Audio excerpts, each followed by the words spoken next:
meeting Thursday, November 15th. Present are Steve's with us. Say your name. Here. Terry Webster. Okay, Sandy Papa's excused, and then Bill Maybeon's here. All right, any approval of the agenda? Any additions at this point? I'd make a motion. I'll second it. Okay, motion, or agenda approved. Let's take a vote on that. All those in favor? Oh, yeah, Okay. okay.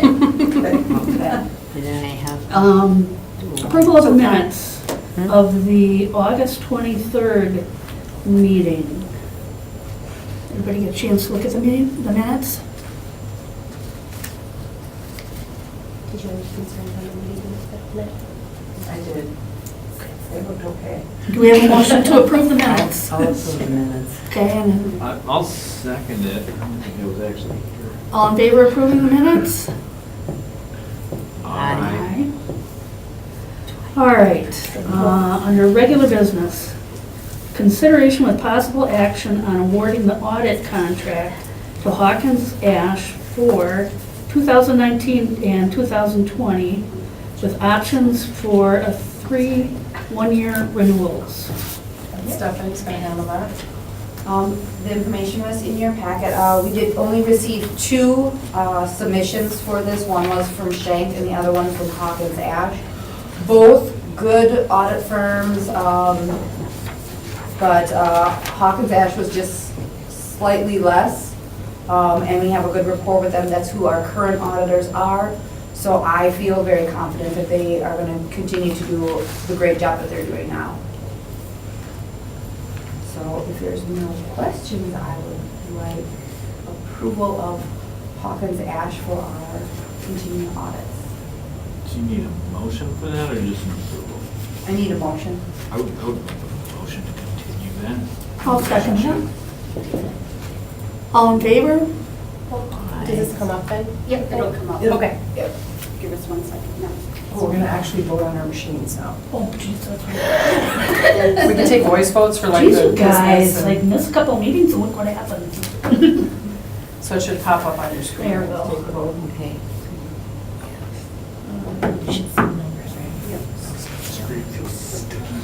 And then she'll, and then she'll tell us The notes. whether or not it passed. Okay, it passed. It passed. Okay, so we can move on then. All right, moving on to number 2, consideration with possible action on amending the 2019 budget to increase the snow removal line item for Mason Manor. Jamie's gonna, Oh, you are. It doesn't matter. somebody. All right, so David Schmidt, who's our lead maintenance individual, has been exploring different possible ways to remove our snow at Mason Manor.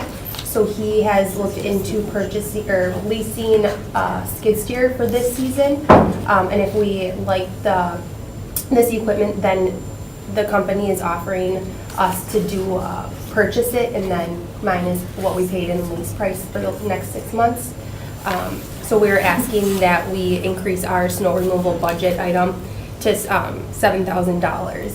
So we can pursue leasing this piece of equipment, and then if we do like it, or if we need, say, a little bit bigger, they will take what we paid in lease for the next 6 months off the purchase price. What was our snow removal strategy previously? We did it in-house. It's very time consuming. We have a pickup truck with a blade, so we're looking at adding another piece of equipment to our fleet. We have also looked in the option of contracting it out. We, I think, contacted almost 20 vendors last year, and nobody will commit to removing our snow at Mason Manor because of the miles of sidewalks and the population we serve, because of how frequently we're salting and removing snow and the time that it consumes. The biggest time is moving cars out of the parking lot, I assume. Not necessarily that, it's the sidewalks that we have, and then just pushing the snow with the ramp that we have off of Admiral Court and then from Mhm. Mason Street along, so. Okay.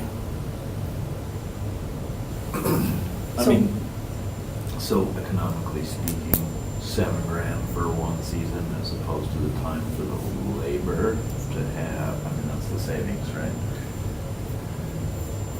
I mean, And to put in the information, in our CFP money, we do have money for a new piece of equipment. It's just that I can't use lease, I can't pull it down for lease dollars because it has to be for an asset kind of thing. So we are already looking at, we need a piece of equipment. This gives us the option of finding out if this is gonna work before we buy. That's really the big part of this. Well, and it's my understanding that this is up to $7,000 because he's going to try it on these, Correct, the on the lease snows. is. And if it doesn't, I mean, this is a monthly Yes. lease, so if it doesn't work, if it's not something that's working out for them, we're not going to continue it to lease that. It's my understanding, so.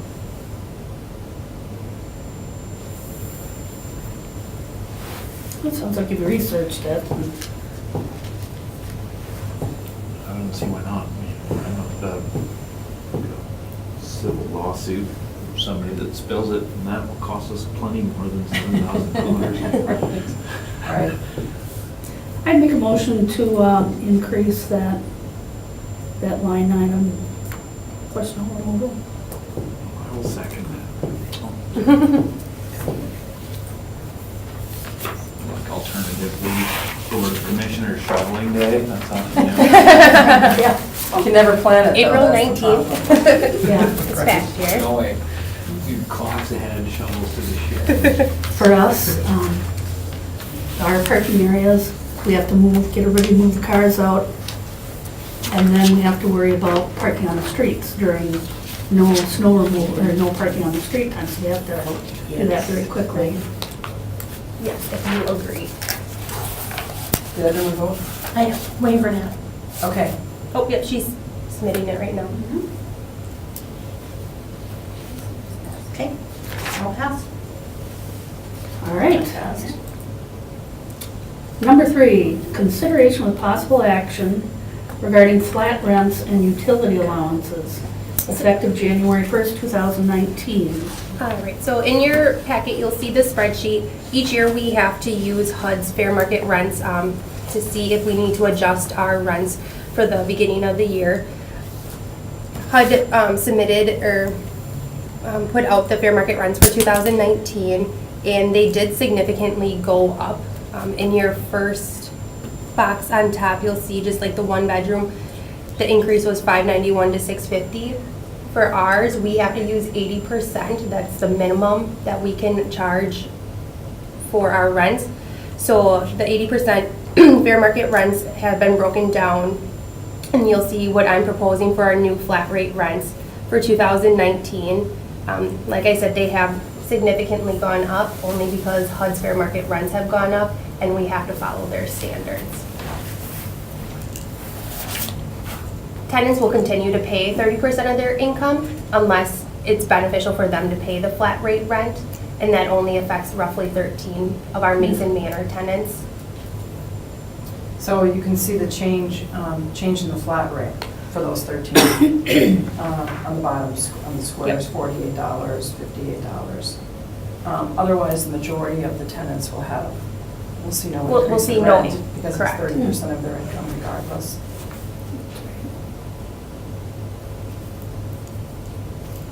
We did, I'm not sure if that is, all of our rents were found reasonable. We usually use the Brown County Housing Authority, ICS, does a rent reasonable for us. And all of our rents they were found reasonable and lower than their payment standards that they use for, say, a 1, 2, 3, 4 bedroom unit. So we're just asking that you approve our flat rate rents for 2019. I mean, how it says how it goes. You gotta look it up, right? Well, and we checked it to make sure it wasn't Right. dramatically off from the market, so. Okay. Ton of, all right, so formally though, what does Matt do on this vote? Should you abstain? I mean, I don't know how that usually works out. Mandatory, you know, like, just get a possible conflict of interest without bill, like, who knows, but. And there's a requirement to have her here. Right. Right, Yeah. because we have to So- provide a 30-day notice to our tenants. Boy, I don't know the And answer to then that that's just the question. difference between our quorum. Can we, is there Right. any reason we can't put this one off until next month? Yes, because I need to give a 30-day notice to our tenants for January 1st. Well, you know what, let's take the vote, let's assume it's okay. If it's not, I'll check on that, and for some reason, if we need to Right. have a 5-minute meeting Yeah. quickly, we can bring everybody back in and, Is it okay if so, I say that out loud? Sure. Nat is flat rent. So, okay. okay, so I don't know if that would. I don't think it would affect me. You know, I think I'll still be that way. Until your next Same, annual, yeah. right, yeah. Let's make the assumption and then, you know, with the statement saying, we don't know if that's a conflict, you know, we'll take the vote as a board, but then if it is, we'll come back to that. Okay, right on. Okay. Okay, so motion to I haven't approve. changed anything. Are you making one or asking? I'm asking for one. Oh, geez, I'll make the motion. I'll second. Okay.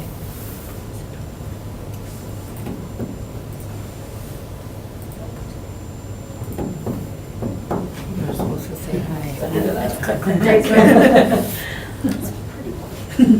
guys are too fast. Approved. I would.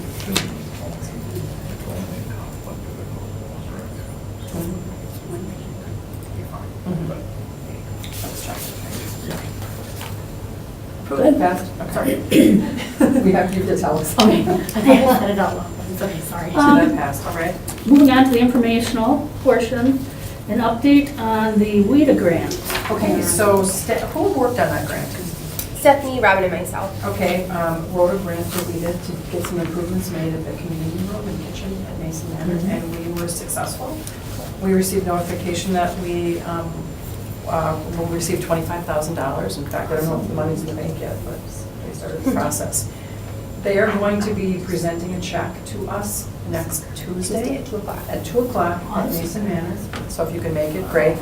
I think it's a big check presentation. That's great. We'll send you out an email. We'll send you out a notice. So you got it. Right. But so, yeah, so we're happy about that. We can get some changes made to that kitchen. Nice job, that's awesome. Congratulations on that. That's- Yes. Yes, kudos to the staff for getting that out. Yeah, and there was how many applicants? I remember there was a great deal.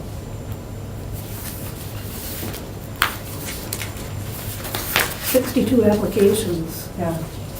and 21 organizations. Heck yeah, Yeah, that's, Oh, we can use the word 25 too. right? wow. All right, do we need to do Nope, that's anything just with that? information.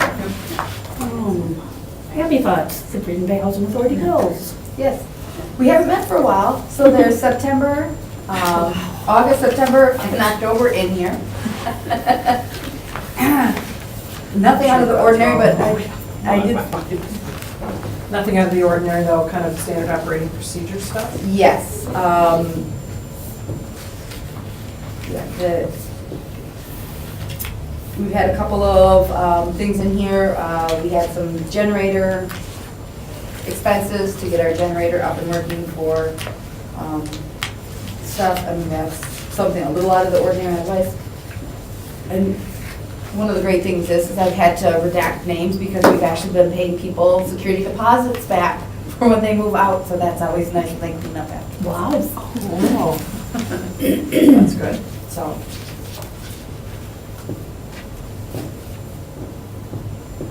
Any questions on the bills? That one I think Yeah. is just approved by some. There's no motion on it. There's something going on with the generator out of the building or something, right? Yes, there's some work we needed to do to make sure that we had backup power to the elevators. So a temporary fix to that problem is we actually had a line run from the base of the new, I think, elevators through Correct. That to would be up the last old- Monday. Like to the old elevators. So we actually have power now, backup generator power. So all the elevators will run in the case of some type of emergency or something like that. But that being said though, And I'll talk about that under housing update report too. It's a There's- bigger problem and stuff Yep. needs to be solved, yeah. Yep, there's some significant issues that we need to deal with generator replacement and some other things that are coming down the pipe. So, I'll talk a little bit more about that in the housing update report. Okay. Any questions with the financial report? Anything significant in financial report? Financial report? No. We, hopefully, I think that they'll be opening, well, as soon as we can figure it out, we'll be working on our operating subsidy information for the next year. But that's through a new system and I don't have access yet, so. And it sounds like other staff doesn't either, so this will be fun once we get it up and running, and hopefully it'll go fast. No big changes, just working our way along. And there's also the CFP report that just lets you know kind of where we're at. 2014 was recently, we've spent it all down. I have to request, I believe I did request, but I have to check to see with HUD where my closeout documentation is. 2015, we have until April to get that, rest of that spent down, but we do have, like Cheryl said, some bigger projects that might be using that money up, so we're not too anxious about that. 'Cause, you know, we have some bigger projects that'll spend out some of that money. Capital improvements, CFP capital improvements. Yep.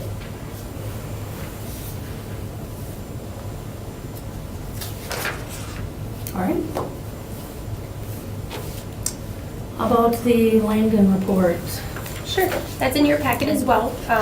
In the last month, we've sent 40 applications to Mason Manor, 32 applications for scattered sites, and these are just our regular background checks for when applications come to the top of our waiting list. And then at that time, there was one fraud investigation, which has now been closed. So right now, we do not have any fraud investigations open. Is this more than usual? We seem like high numbers. Yeah. We've had, on the occupancy one on the next one, you'll see that we have quite a few that have moved out for October and November. So Ka is, I believe, correct me if I'm wrong, but every application on our waiting list has been sent to Langen, or at least Mason Manor. Almost all of our 3-bedroom scattered sites. So unfortunately, a lot of our applications do not pass the criminal background check So we're doing multiple background checks to get. for one unit. Okay. Better that Yes. than Yes. to have some not so great tenants. All right, the housing update report. Okay, that's me. So we're glad to have Jamie back after she's been gone for 3 months. Mason Manor's parking lot's blacktop has been repainted, so it looks great. If you drive by, you'll see the yellow lines now and the numbers. They're much more readable now for the residents. And then our new service coordinator or social worker position has started at Mason Manor. And her name is Katrina, is it Corrier? And she's here on Mondays and Fridays, and the residents have already been going in to see her and meet her and bring up questions about things that she can go and find outside resources to help them out. Awesome. Yep. Sweet. Okay, I have a couple of things. I think before the end of November, we will have the approval to sell our property on Webster to the city. You remember that's been a lengthy Yeah. eminent domain process that HUD has had. It's finally in the hands of the attorney who's doing the final look and see. We've got Dave pulling things out of the property now, salvaging what we can for the other scattered site types of things. So the tenants have been out and relocated, so it's vacant, it's ready to go. Once we get that approval, I can execute those documents and sell it to the city for the street widening, and then we can start looking for the replacement. You may recall we've allocated some. Construction on the road. The authority authorized, I think, up to $180,000, including the 94 purchase of this, to buy something, I think, outside of the low-income concentration areas. So we're going to look hopefully for a side-by-side duplex, which will be easier to maintain, 1 story, So once we get that cleared away, then we can start looking for the property that we'll bring back to the board for approval. So yay, yay on that. And then, so I want to start, there's no action on this either, but I want to start a discussion with the board with regards to something that HUD calls RAD. So Mason Manor was built in 70-ish. 1970.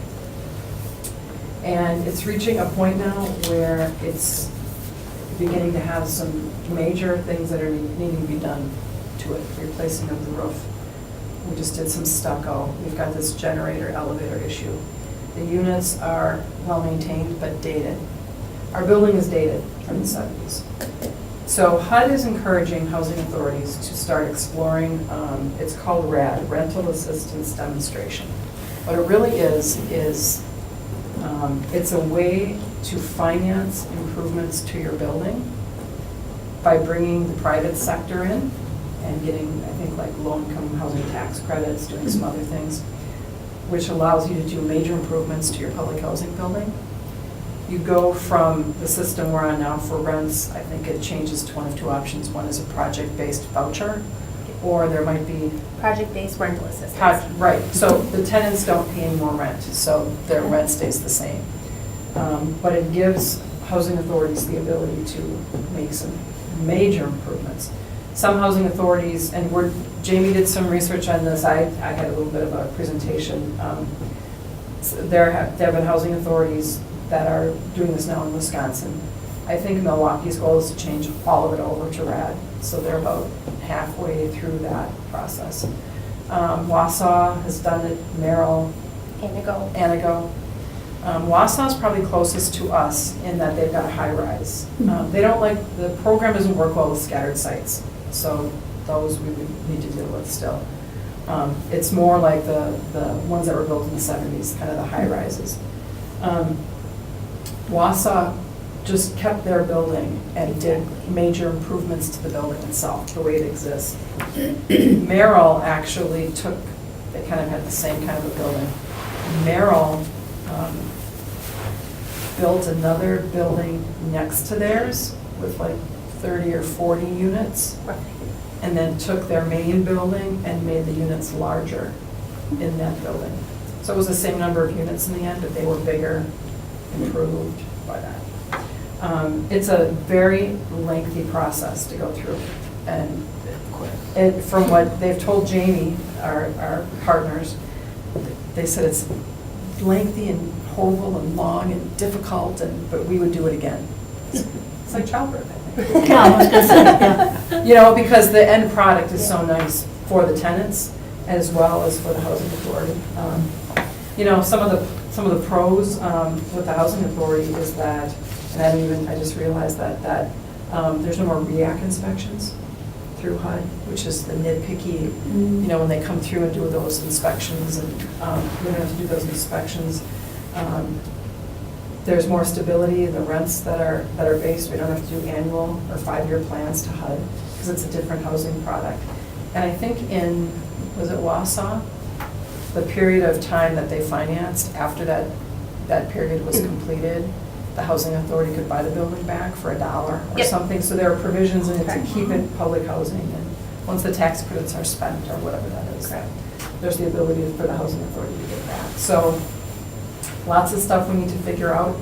This is the initial stages. What we'd like to do as staff, and I talked to Bill about this, is get some more information, maybe take a trip to Wausau, kind of see what they've got going on there.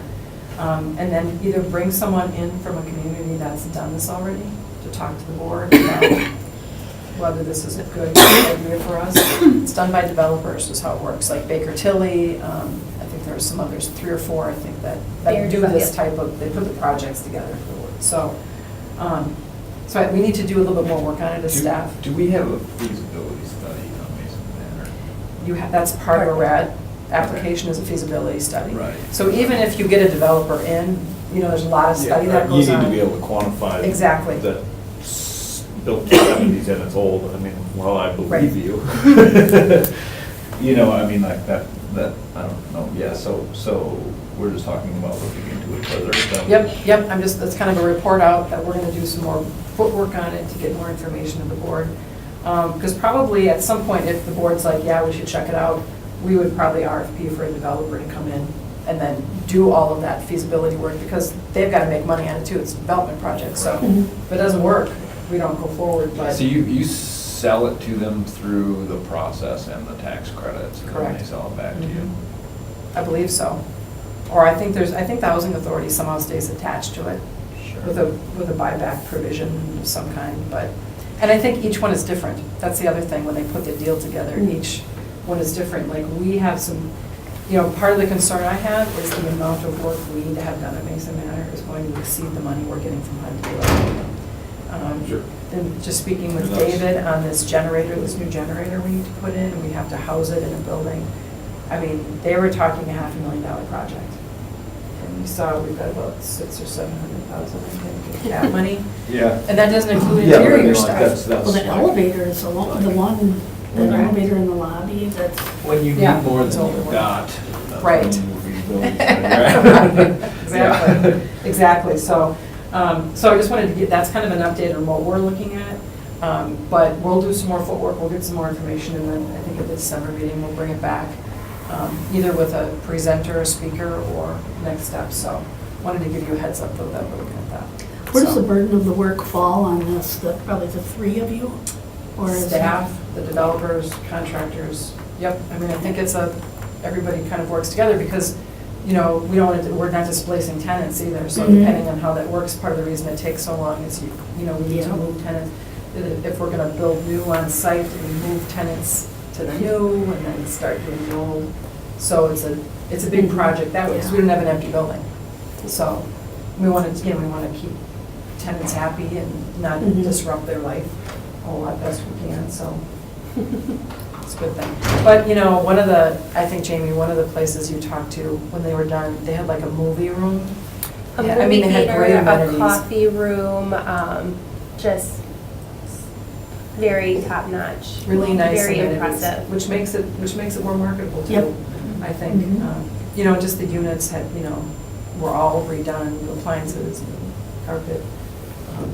I'd love to see if our ceilings could be raised a little bit, kind of. Hold your breath. When Wausau did their feasibility study, overall it came down to between $40,000 and $50,000 per unit. So if we're looking at the top end of that, that's roughly $7.5 million for Mason Manor.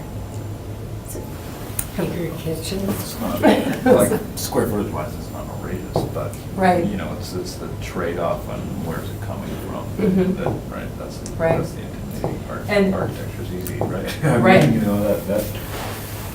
Well, and I'll tell you, HUD is moving in this direction. So HUD's, working with housing authorities, and I just got a notice from them saying, hey, we're making it even easier now to do RAD. And, so they're really pushing the housing authorities because they kind of want to get out of that business the way that it's set up now. And I think they've had success. Like I said, it's a painful process, but I think when the end product is done, it's worth it. So that's just a heads up. Sounds awesome. We'll bring it back to the board, but of course, before anything's done, but staff will be working on exploring that stuff. So that's my housing.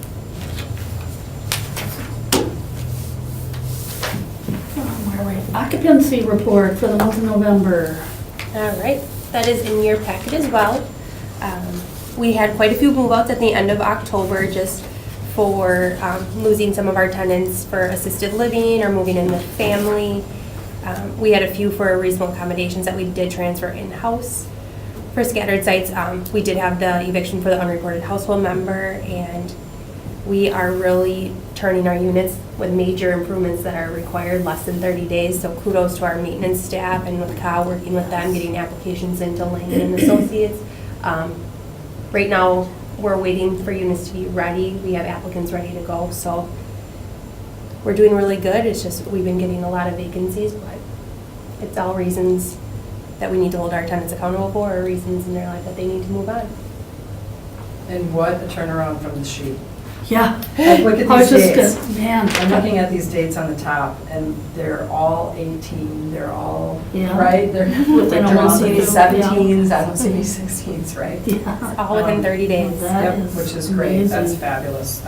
That will make HUD very happy. Yes, this include, our 30 days includes our contractor cleaner coming in, our contractor painter coming in, and H.J. Martin, who's our contractor for flooring, that's usually 2 weeks. So that consumes 14 days of our 30 days, so. Wow, So staff is really involved with this.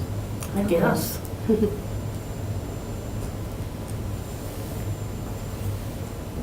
I do want to mention too with this, I mean, that is amazing. And also, the fact that you guys are operating without missing a beat, without the executive director position. I mean, wow, Yeah. good job, you guys. Opportunity to take in Brad. Very impressive though, very, They're great staff. I guess. And not in your packet is our bed bug update, because we are maintaining and we're doing a great job, so Awesome. you will not see that monthly. That is awesome. Yep, we were at the point where it's just now we're It's just not worth, like any other apartment complex. If we catch one, we abate it and we move Yeah. on, so. cool. Yeah. Wow. Kudos for that too. That A was year lot of ago. work. It was a long struggle. It was, we did And that it. was always the last thing on the agenda. I always had to leave with, Well, now you can see it. It becomes a problem again, so. fantastic. All right, anything else? The date of the next meeting, December 20th. Is that a problem for anyone? That I don't, I mean, I feel like it's far away, but it's really not, is it? Right. no, I know. I can't believe It's too soon. Thanksgiving's like next week.